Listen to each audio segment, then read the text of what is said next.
is about film. Today we're going to be talking about The Curse of Frankenstein, Hammer Studios' 1957 adaptation of Mary Shelley's classic novel, Frankenstein or the Modern Prometheus, which pretty much everybody knows what Frankenstein's about. Victor Frankenstein, a young student, dedicates his life to creating life from the remains of dead human beings. In this adaptation, Victor is played by legendary British character actor Peter Cushing, and the film is directed by Terence Fisher, who would go on to direct a lot of different movies for Hammer. But let's open, like we always do, with our overall thoughts. What did you guys think of The Curse of Frankenstein? Well, I think it is terrific. And I'm surprised that I think I may have enjoyed this the most of the three of us. Wow. I may have liked a horror movie more than you two. I am stunned. I really loved it. This is my second outing with it. I had watched it some time ago while I was at school last year. I can't even remember which semester, but not too long ago. And I just really, really enjoyed it. I think I was drawn to it then because I loved Cushing and Lee for what they had done in Star Wars, and Lee for his Lord of the Rings work. So I wanted to see more of their roots. And boy, was I in for a treat. They're both terrific. But as I said in my most recent review, I think the real standout performance is Justine, who becomes a pretty important character in this adaptation. But I think this works really perfectly in the confines of its budget and its production, especially if we think of criticism and our ratings out of 5 as relative to every production and the constraints and limitations and framework within which they are created. I think this is a stellar product outcome of all of those things. I really like the style of it. I think the colors are really nice. They don't pop so much that it's like some demi musical, but there's some flavor there without it being like, I don't know, dreadfully gaunt, because it can be, because it's a dark story. So I found that engaging, and I think all of our actors are pretty great. I don't think there's a single bad performer in this. So, and I think the makeup for our creature is really, really, really good. Yeah. Like reasonably effective to a similar extent as something like Nosferatu is effective. Like I think it's really great. 4 out of 5. I think it's terrific. I think the only drawback is there's a lot of exposition, I guess. But outside of that, I think it's great. I really loved it. I had difficulty finding any problems with it. All right, Mitchell? Well, I have hit the middle ground once again. Center Griller Supremacy, and Count Dooku and Grand Moff Tarkin are great in it. Yes. Honestly, what would Hammer do without Peter Cushing? Nothing. Yeah. I feel like this is a film where the less you know, the better. Like, if you just know that it's low budget and that's it, that's like the best you can do. Because the more you know about the actual story, and the more you know about what other films could do with adapting the original story, the worse this film comes across. This just feels like a cheap kind of replacement. And I feel like that, I mean, that's thinking about it in the context of knowing other things. But as the film by itself, this is my setup, okay? So as the film by itself, I think it does a great job. I really like the atmosphere. I think it's done perfectly. I don't think there's really anything I would change, honestly. I don't think having a bigger budget would have done it any favors. I think every single scene's super deep.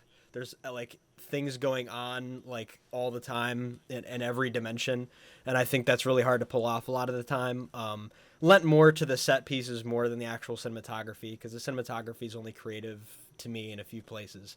There's a couple scenes which are just like, when it comes to like what's actually happening to me, for me, and the clopping of the horses and stuff, I feel like the atmosphere already kind of sets itself up. I don't feel like that we don't really need to know like a whole lot of the bubbling and stuff in the lab for like 10 minutes straight for me.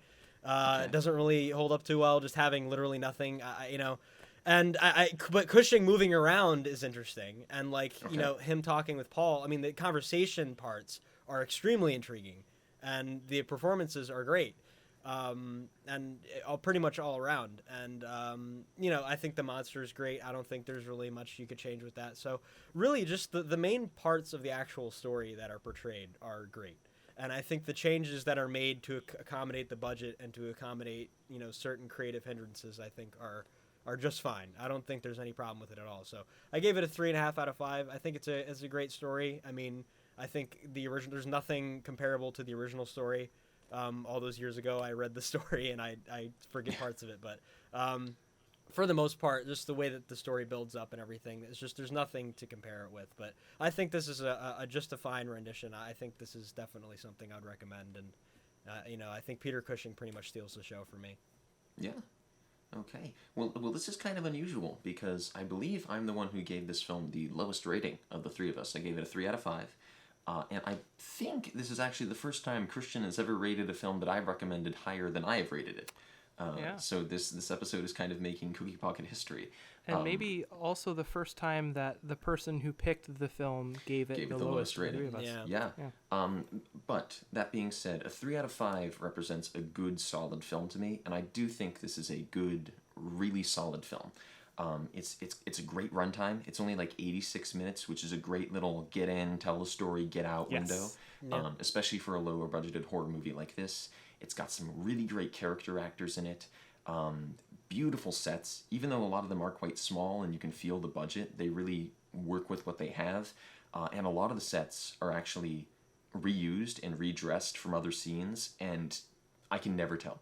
That's also the case in Horror of Dracula, which we've all seen, where a ton of the sets in that they basically only had like 3 sets, and everything is redressed from scene to scene, and you can't tell because they're great at production design and changing things from scene to scene. I do think, in comparison to later films that Hammer would make, this is just kind of a medium on the rank for me. I actually prefer some of the sequels in their Frankenstein series to this first film for what they do with the character of Dr. Frankenstein and what they do with those concepts that are introduced in the book. Rather than just rehashing on it, they go in very interesting directions, which I think kind of make this film look a little bit limited.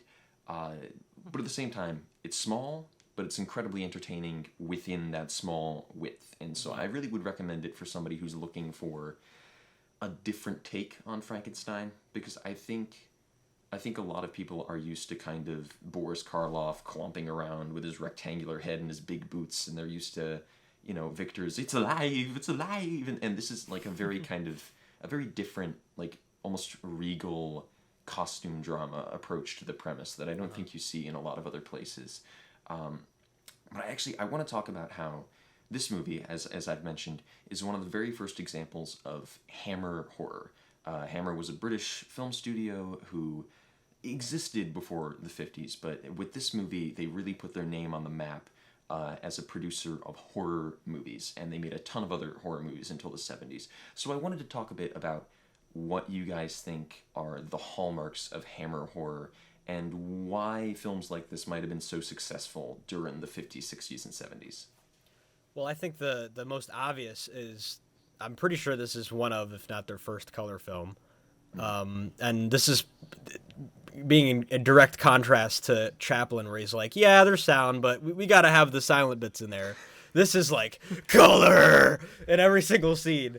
And it's not, it's all realistic, though. It's like, practical use of color. It's not just like, we're going to have red light and it's like creep show. It's like a comic book, and I really appreciate that. And I think that definitely helps. And then with that, the gruesomeness and the actual horrific moments are very impactful for the 50s. Like, there's some scary stuff that happened like in the 20s, 30s, 40s, but once you put color in the equation, that really brings it to life for a lot of people. On top of the actual good performances and the general grounded nature of everything that's going on. This does not feel very far away. This feels very close. And I think just the tone and the actual visual aspects are like the major parts, so that makes this really impactful. I mean, just seeing the creature getting shot is like, just nobody's like, most of the audience had never seen anything like that before, probably, unless they were actual film connoisseurs, saw something early that Zach probably knows about that I don't. But yeah, those are the main aspects for me, definitely. Yeah, I very much agree with the color point, which I sort of mentioned in my opening comments, but I'll also take our audience behind the curtain a little bit. We were having a short discussion before we hit the record button, and Zach informed me that this was initially an X-rated film, egad, because it does some apparently really risque things for the time period it was in. I guess because, Zach, you mentioned because Victor was adulterous. Yes. That too. Amongst other reasons. And I don't know. I'm so desensitized because I feel like I've seen everything now. But we can review incoming. Yes, absolutely. But I think they cross those boundaries purposefully and not just because they can. And they all serve the story really well. So, I think it's definitely one of those things that happens to do certain things first. So it'll always hit an audience harder if it's their first experience with a certain approach or aesthetic. Yeah, definitely. I mean, you guys have totally hit the nail on the head here with the color. Of course, there were some horror films and science fiction films in color before this, and black and white horror movies had made use of color before to emphasize specific bloody moments. There are a couple different films from the 40s that feature blood in like one specific scene where it's red, but this movie really does make use of color in an extremely lavish way. Everything is quite saturated and really does draw your eye. Mitchell, you mentioned like the different vials and the chemicals and things in the lab, where it's not like this is my clear yellow serum and this is my white serum, and like it's like this is my bright neon green like, bubbling liquid, bright red liquid. What does it do? I don't know, but it's cool to look at, and it really does have that kind of. It looks like a painting in a lot of ways, almost. I mean, it's not demi, but it does have that extremely vibrant look and feel that's would have been so unique for a horror movie at the time. And additionally, this features some of the first what would later go on to be referred to as Kensington Gore, which was another big trade of Hammer films, because they were some of the first horror films to introduce sex and violence into horror. So we have those aspects of Victor being an adulterer, which would later get much more explicit in other Hammer films. One of the other traits of Hammer is the ever-plunging necklines. But the scene where the creature gets shot in the face, Mitchell, would have been so shocking at the time, especially that bright red splash of blood, which is not what actual human blood looks like, but just seeing that red on screen would have been really horrifying for an audience, and I think that's one of the big appeals of the time. Yes, it was X-rated, but it felt like you were seeing something more frightening and more forward than anything else you'd see in the cinema. I think in a way, these early Hammer films were almost like were to the 50s what the Saw movies would be to like the early 2000s, where they have that like, I gotta see what they're gonna do. How are they gonna push the envelope further? They've got that kind of appeal to them. Mitchell, you mentioned the original book, so I do want to talk a little bit further about this film as an adaptation of Frankenstein. Even though it is a loose adaptation of Mary Shelley's novel, how do you think it holds up as an adaptation of the book? And do you think it has something to say in regards to the themes of the book, or do you think it just totally goes off-road and does its own thing? I think it's somewhere in between. It's definitely a reinterpretation. It's not an adaptation. It's more like a Coppola kind of thing, in this way. And sorry, I don't mean to compare. Okay, Coppola different. Okay. Anyway, I think the thing when somebody first reads Frankenstein and there's never been a film or never been like never been told in a medium that somebody's passionate about, so they kind of get over enveloped in a lot of the surface things and don't really get into the actual major themes, and they kind of go over stylistic with it, or they go too much investment into the monster, like look at this monster, I've never seen a monster in film before, and they kind of just get kind of caught up in that, or like talking about like the first adaptations of the book. I feel like in this it's more like, well, obviously it has kind of that Hammer style to it, hammered in there. But I feel like it knows about like the actual irony of the Victor Frankenstein being the actual bad boy, and the creature kind of being more just one more example of his problems is kind of the main thing. The book is so much easier in the book to like lay that out in very subtle cues and kind of give you major hints as to why he's the problem, and even actually make you question whether or not he's the real problem, because even the creature has its own issues and its own experiences. And this doesn't really explore that much. It kind of makes it more cookie cutter, makes it more like, yeah, Victor's very clearly the offender and the creature's kind of just an extension of him being an offender, and that's it. And I think it works within the context of the film fine. In terms of actually adapting the book, not really, but like I said, I think the film is pretty contained in that sense, and I think it presents that pretty well. And I think, you know, having Victor as a fleshed out character in and of itself is already an achievement. So, yeah. Yeah, I agree. It's definitely not a note for note adaptation, but it does well with the source material. And I think the most noticeable differentiations in focus for me are like very clearly making Victor the main character and not taking a ton of time to contemplate how human the creature is. Yeah. The creature is just kind of a monster in this, which I think the most interesting thing about the book is contemplating how human the creature is. Yeah. So yeah. I could understand seeing that as a drawback, but for me, it's so baked into the way this film wants to approach the story that I can't count it against the filmmakers too much. Yeah. Because like Mitchell said, Victor is really fleshed out in this and is probably I shouldn't say this because the book's perfect, but maybe more interesting than in some sections of the book. But I think the book's amazing. I think it's the only book I've read in middle, high school, and college. So middle, high school, and college. And I highly recommend the book to literally really everyone. Mm-hmm. It's one of those like Frankenstein, To Kill a Mockingbird, maybe a couple others up there, but must read. Yeah, I think so. Something that struck me on this viewing is that the book, I think, is very much a story of a man against the creature / monster / is he a monster that he creates. And something that struck me while watching this adaptation most recently is that this movie isn't really interested in the creature at all. Despite most people thinking of this as it's a Cushing and Lee movie, it's like Lee's first Hammer horror film, and he does have a presence on screen, and he does give a performance specifically with his one eye that isn't a contact lens. He acts a lot with that eye. And I mean that seriously. But the creature himself is only in this for like 12 minutes. He's only in 3 scenes. Mitchell, I think you're accurate in describing the creature almost as an extension of Victor in this, because this isn't a story of a man versus creature. It's the story of, it's like a character study of Victor.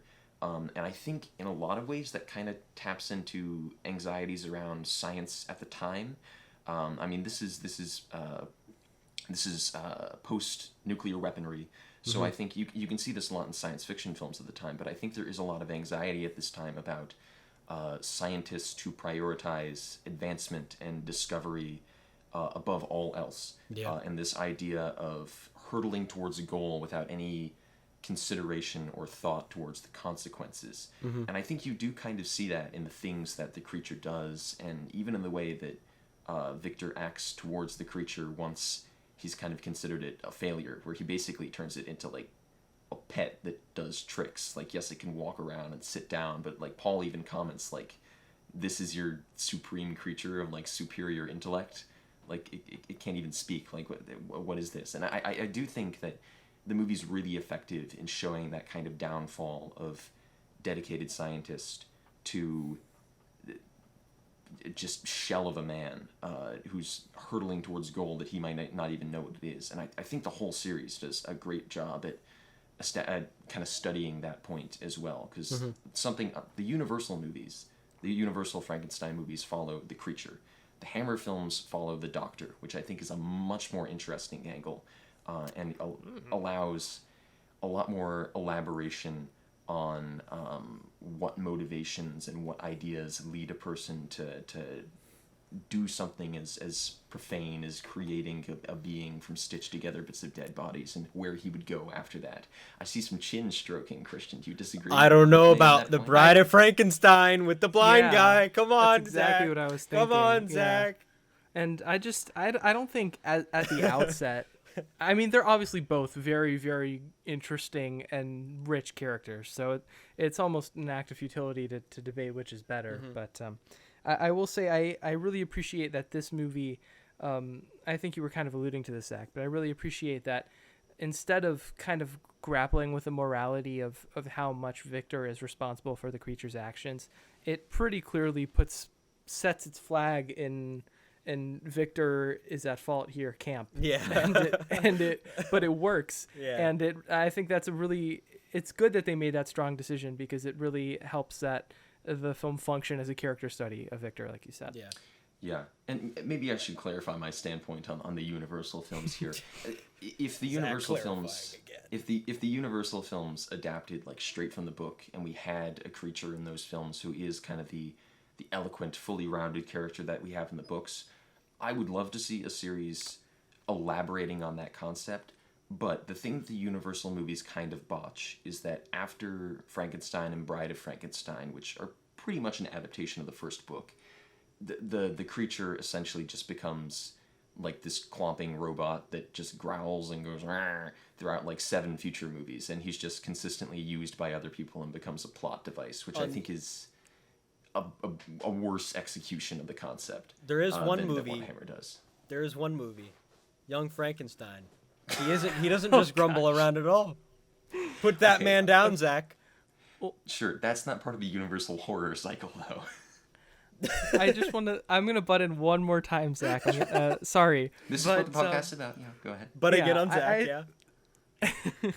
I think one of the most interesting things about the creature is grappling with how much his outward eloquence or lack thereof is really an indication of his intelligence or his emotional capacity. So even though he is kind of like, I can't speak to the future installments, but I can speak to Bride of Frankenstein. Even though he is kind of like a clomping, growling monster, you still see him react strongly to his reflection and try to make real human connections and have really strong emotional reactions to all of that. So it's almost like an infant experiencing life before it has the capacity or the words to assign meaning to the things that they are feeling.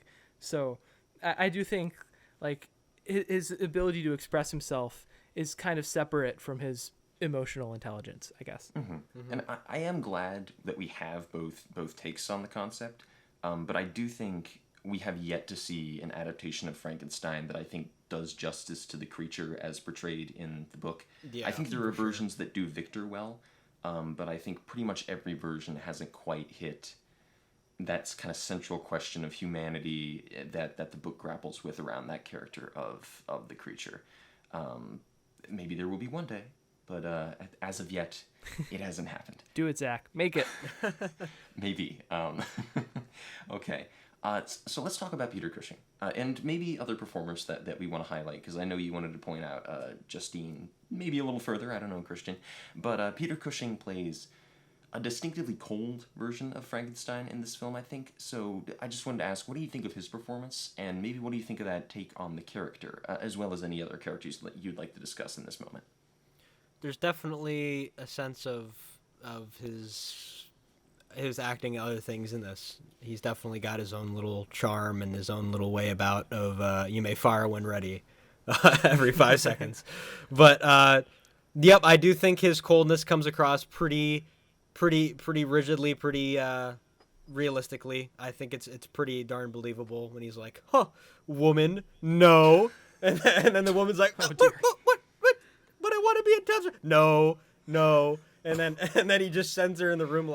All that is super surprising, like the exact same way the gruesomeness is surprising, like Zach said, the adultery and the just casually just locking people in rooms, and then the expression while the transition, the slideshow transition fade goes away, and then you see him like, I gotta do what I gotta do for the creature, and his face. I think he does that maybe 3 times, and I think it's a really cool. Actually, probably more than 3 times. he does that at the end with the shooting as well. But just and it's a different expression every time too.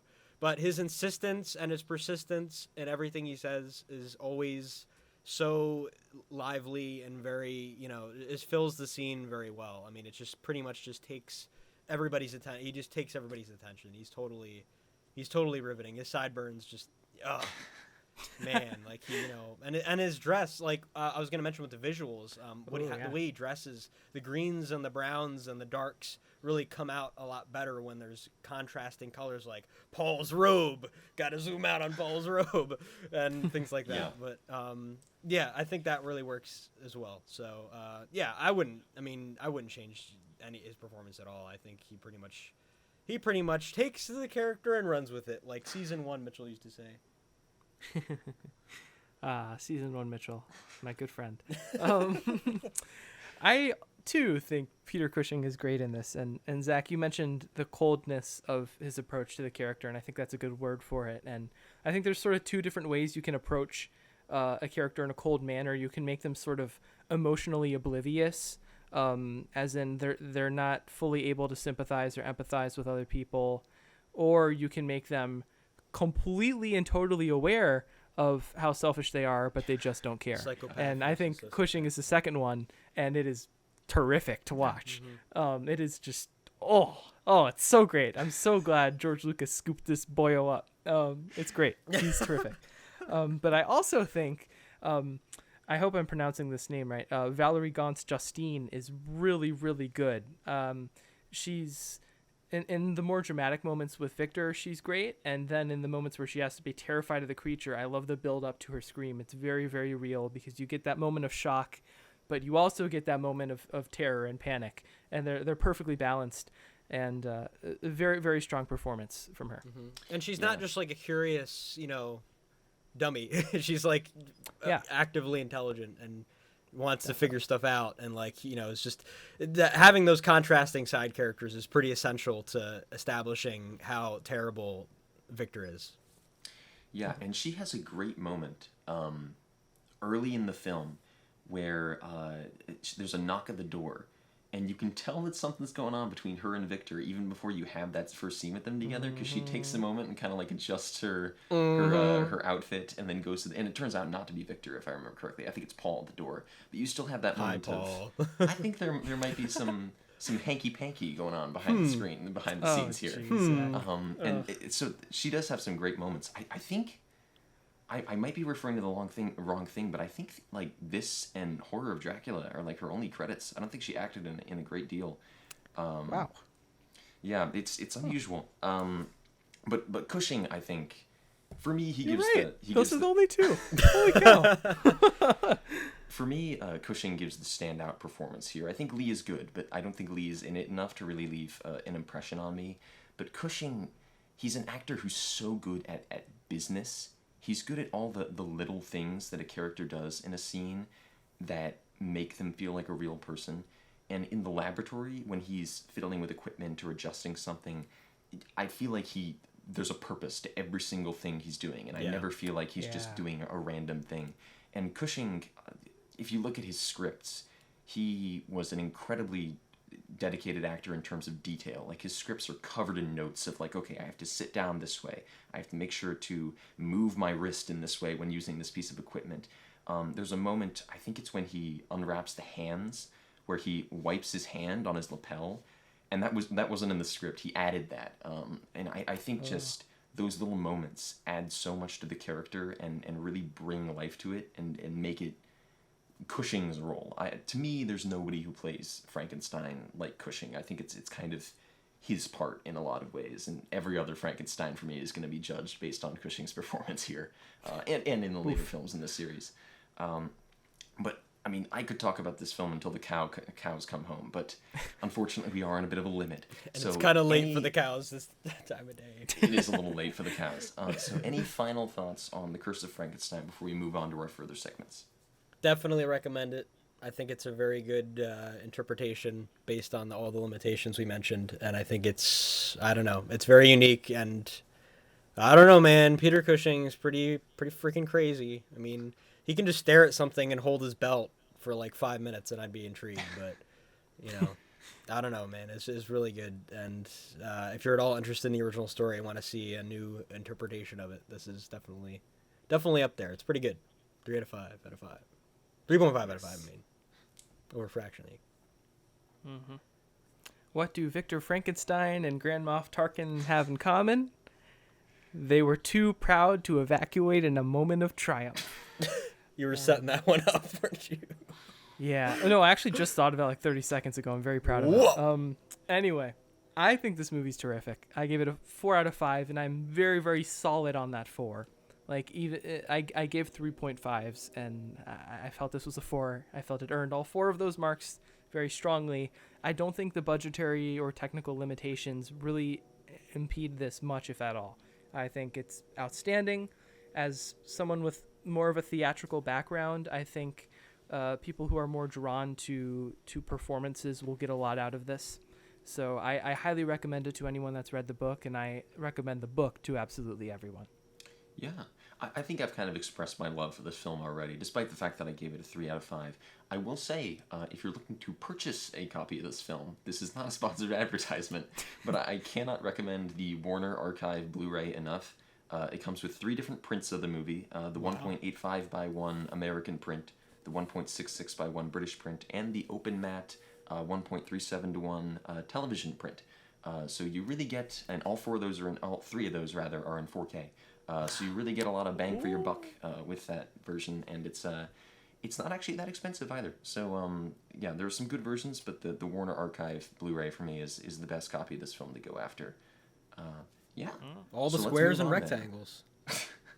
So let's move on then to the Week in Review. This is a new segment that we added for Season 2 where we talk about media we consumed since the last episode. And this is an interesting Week in Review because since our last episode, we all got together to have a bit of a Stanley Kubrick evening.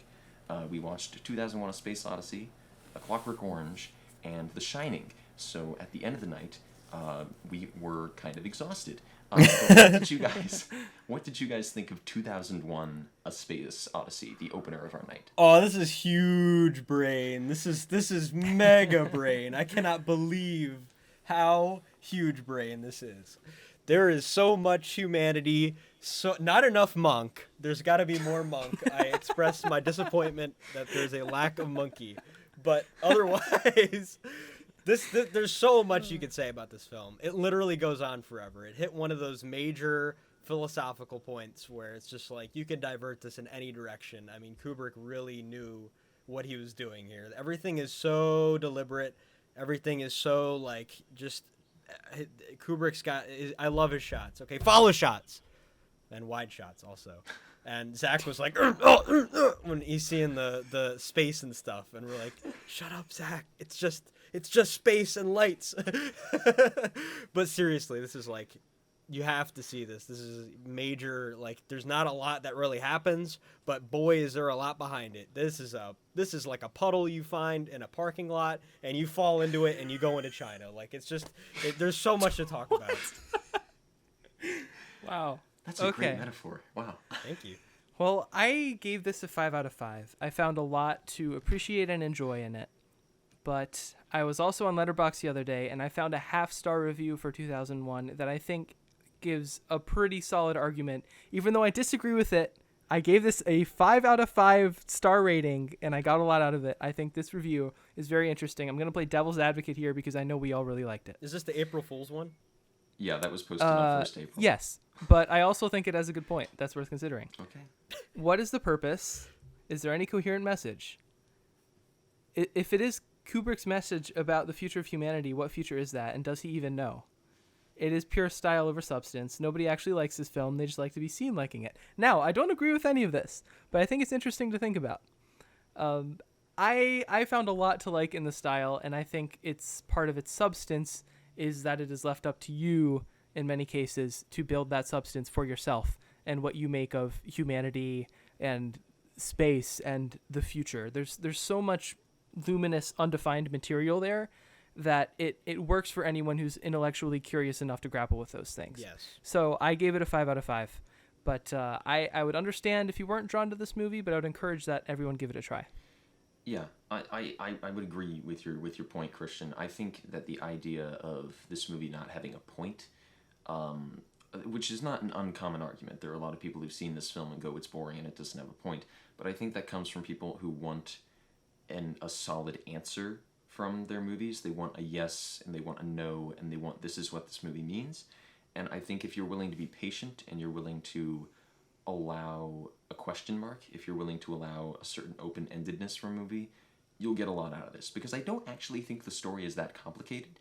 The complication comes in the interpretive themes of the movie and building off the relatively simplistic story to say, okay, now what does that mean to me? And do I agree with what I think it means?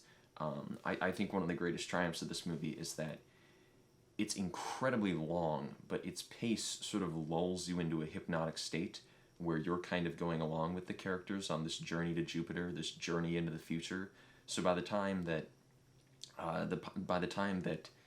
Keir Dullea is going through the Stargate at the end and going beyond the infinite, you're kind of in the same situation where you're thinking, oh my goodness, it's full of stars. Where am I going to go now? And it really does put you in that hypnotic, what is going on state that the characters are in. This is a 5 out of 5 for me as well. This is one of the greatest special effects movies of all time, one of the best science fiction movies of all time, and one of the best movies of all time. And I think if you call yourself a cinephile or a science fiction fan, you have to see it.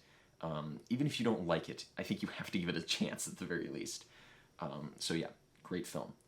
Now, the middle film of our evening was perhaps the Lord. most controversial and the one that featured the most disagreement. We watched A Clockwork Orange, which is notoriously another film released, rated X, to pair with The Curse of Frankenstein, and is but far more violent and far more uncomfortable than Curse of Frankenstein was, I think. What did you guys think of A Clockwork Orange? This film is very risque. Kubrick is full on artiste in this. He is showing everything he possibly can to make you hate this Alex character and have force feeding you that everything around him is what's causing him to be the way that he is, and that he is doomed. He is a doomed person, and that authority is not going to help him no matter what. And that authority is hypocritical, and that it's ironic.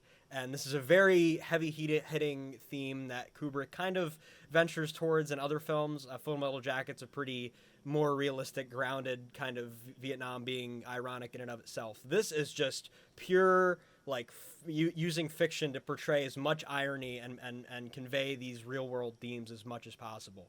And I think it works great. And I think I never read the book, but I like the reversion.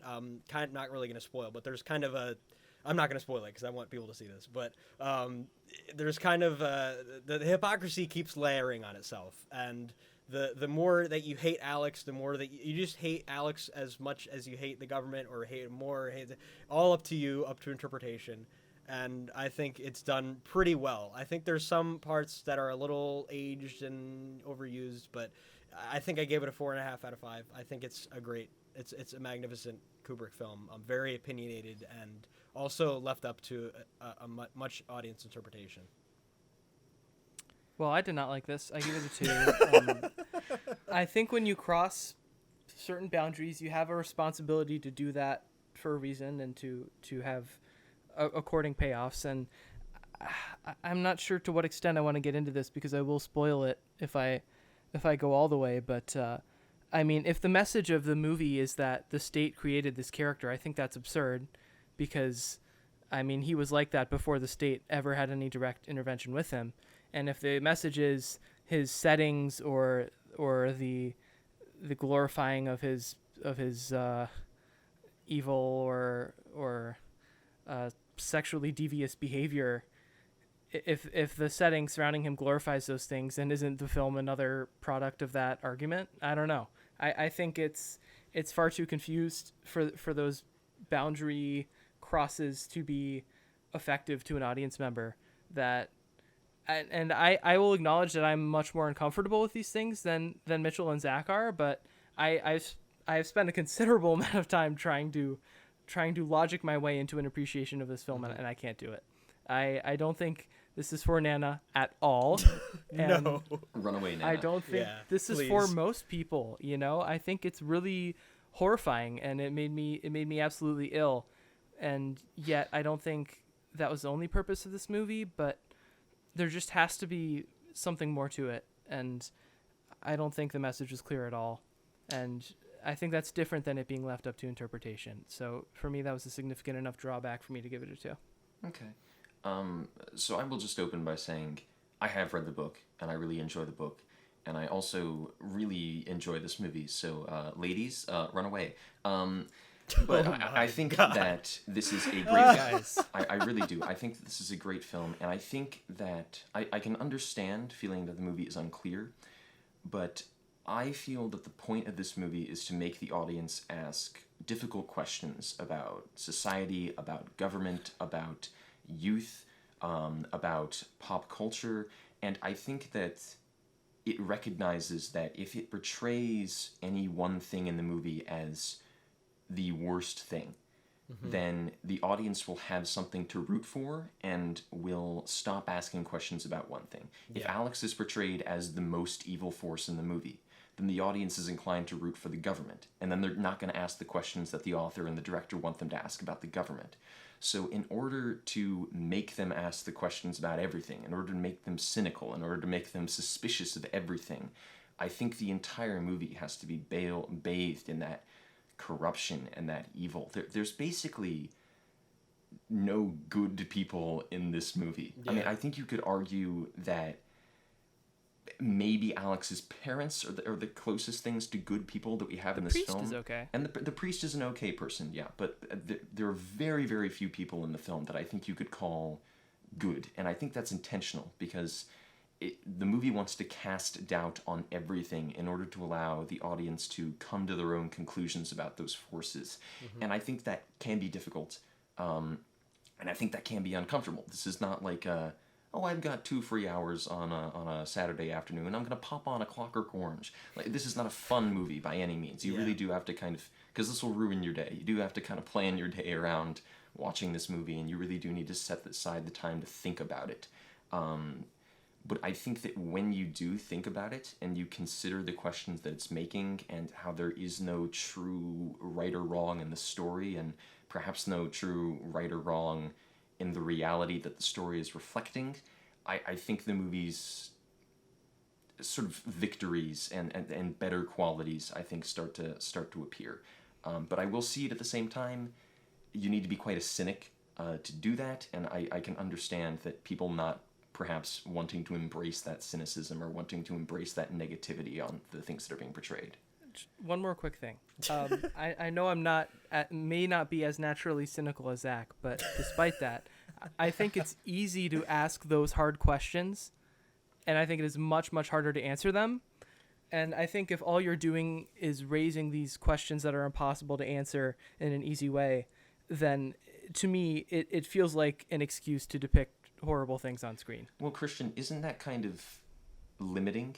If the point of a story is to allow an audience to make up their own minds on an issue, and you tell them, here's my answer, isn't that kind of limiting to the point of your movie to make an audience, Yes. force an audience to come up with their own ideas? Yes, it is limiting. And I don't think it needs a definitive answer. I just think it needs to do more than ask the question. And I think all it does is ask the question. Okay, I guess that's a fundamental difference then on our opinions on films. The film- I am fine with a movie being a question mark without an answer. I'm fine with that Yeah. because it means that Alfred you have to bring Hitchcock something to it. Yes. All right, well, we can go on to The Shining now. I'm good. We don't have to be talking about it. Yeah, our final movie was The Shining, which might, I don't know, maybe one of Kubrick's most normal movies. Yeah. Despite the fact that it's still very long and still a very unique movie. So Yeah. what did you guys think of The Shining? The Shining is very iconic, and I think it's iconic for a lot of the same ways a lot of Kubrick movies are. Definitely a lot of conflicts of interest in a philosophical sense. A lot of kind of contrasting character traits when it comes to Jack's character, and a lot of reflections of Stephen King's personal dealings in it as well, that Kubrick definitely wanted to make sure were in there, like alcoholism and having trouble getting ideas going and artist things I don't care about. But anyway, I think it's a really great thinking kind of slasher film. I feel like I really want to compare this a lot to Amityville Horror, because Amityville Horror definitely kind of uses this, or I should say this uses that kind of premise, but really Amityville Horror kind of starts with that intrigue and then kind of turns into a regular run-of-the-mill thriller slasher thingy, with some little generic drama in between. This is pretty much defined by Jack Nicholson's performance in a lot of senses, and Duvall's performance as well, for sure. I think that the scenes that are known to be iconic, Here's Johnny, is like one of, if not the most iconic film scene ever.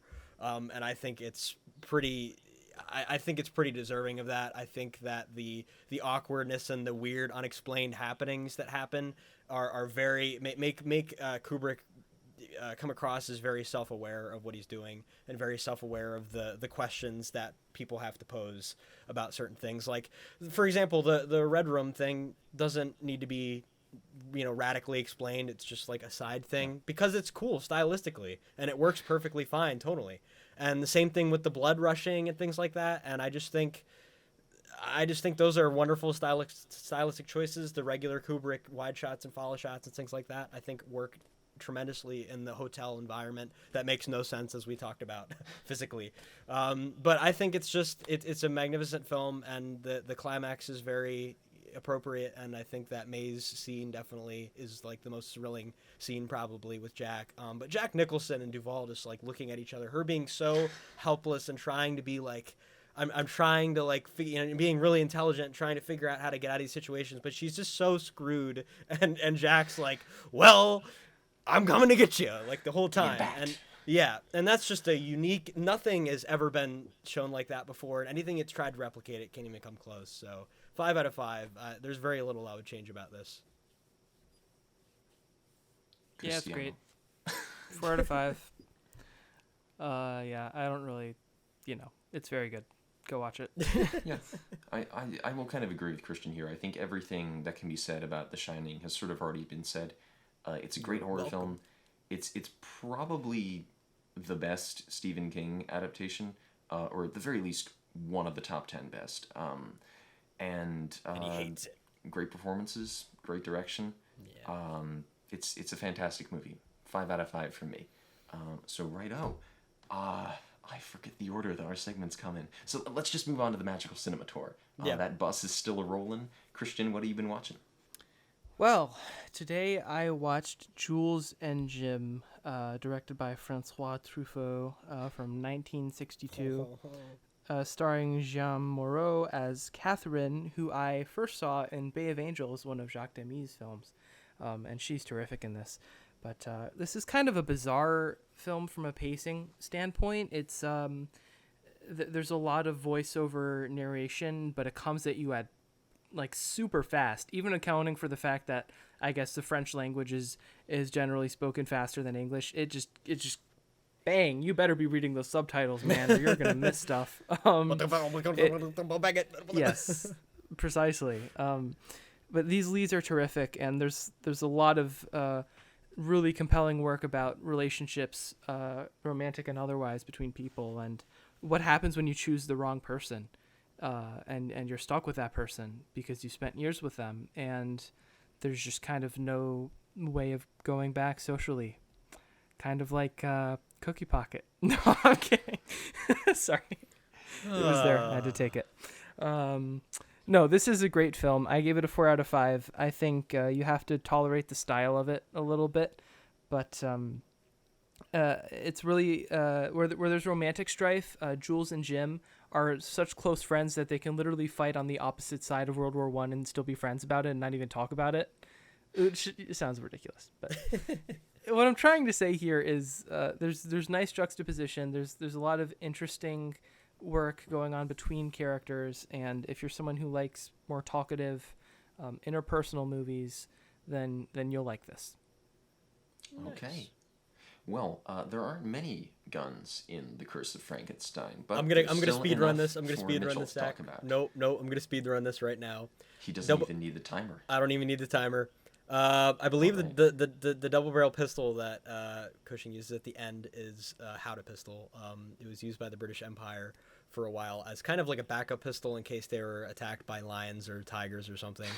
Lions and tigers and bears. I don't know how that would have worked out if you shot it. Probably not going to work out too well. But yeah, that's pretty much all it was used for, like 19th century stuff. And then the double barrel shotgun, I have no idea what that is. It could be a million different things. It looks really cool when he shoots him in the head with it, and his head like kind of like explodes in red, and that looks really awesome. But that's probably not how that actually happened. In fact, I think like parts of his body would probably be torn off, and that would look cool. But anyway, that's it. Wow, okay. This has been Mitchell's Munitions 42 seconds. Right, oh.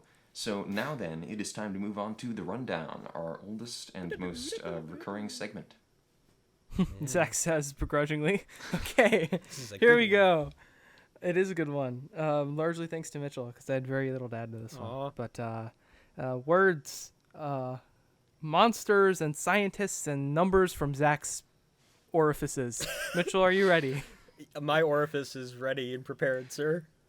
Okay, 3, 2, 1, go. Intro exposition. 2 out of 5. Doge Alive. 3 out of 5. Cushing and Lee. 4 out of 5. Valerie Gaunt as Justine. 3 out of 5. Peta stocks. 3 out of 5. Broken Railings. 4 out of 5. Sideburns again. 3 out of 5. The Laboratory Set. 4 out of 5. Zach Garrigus as Young Victor. 4 out of 5. Knew that was coming. Chaos Theory. 4 out of 5. Hair Baron and Dark Corners. 4 out of 5.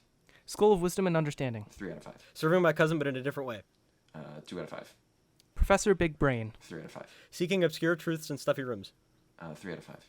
Asking about advanced physics. 3 out of 5. Paul the Giga Chad. 3 out of 5. Guillotines. 4 out of 5. Not answering the coffee question. 3 out of 5. Elizabeth. 4 out of 5. A gibbet. 3 out of 5. Arranged marriages. 2 out of 5. Needing dual operation. 3 out of 5. Not giving him a sedative. 3 out of 5. Victor murking everything that's a problem. 4 out of 5. Woo! 2 seconds to spare. When I don't have a connection delay, who boy are we on? Okay. Christian, that was that was a young Frankenstein reference, and you ruined it. I hate you. It was set a give, not set a div. Okay. All right. Terribly sorry. Now, I have shamelessly overrun already, so Mitchell, what are we talking about next time, and be concise? We are unshamelessly talking about The Sound of Music, musical drama thingy, Robert Wise, 1965. Everybody knows about it. It's better than West Side Story. I just said that. No, it's not. It is absolutely not. Okay. We're going to find out if I'm kidding or not. Yay! Gentlemen, you can't fight right now. We can't get away from World War II, guys. Okay, and we'll go. Oh gosh. We'll go back next episode on Cookie Pocket. This podcast is about film. Until then, au revoir.